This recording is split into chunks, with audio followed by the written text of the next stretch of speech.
Batay sa mga nabanggit na records, nalikom ko ang mga sumusunod na mahalagang impormasyon. Ang total po na natanggap ni Sara Duterte mula dun sa drug lord ni si Sammy Uy ay 22,322,538.21 habang mayor siya ng Davao City. Ang total na tanggap ni Rodrigo Duterte ay 15,656,692.14.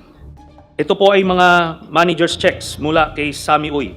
Kay Sebastian Duterte naman, so ang total na natanggap ni Baste Duterte mula sa drug lord na si Sammy Uy ay 51,582,958.80 pesos, all in manager's checks. Kay Pulong Duterte naman, ang total na natanggap ni Pulong Duterte mula sa drug lord na si Sammy Uy ay 38,814,437.65 pesos. Ang total na natanggap ni Hanilet Abansenya, joint with Kito Duterte, mula sa drug lord na si Sammy Uy ay 53,276,860.55 pesos.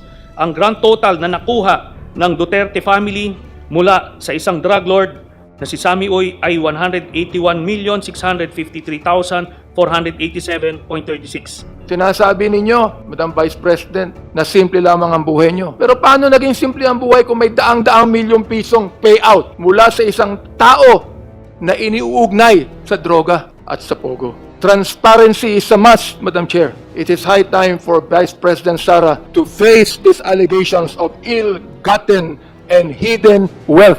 Show us your SALN. Explain the Sammy Uy checks. And prove to the Filipino people na ang yaman ninyo, Madam Vice President, ay galing sa pawis, hindi sa payout.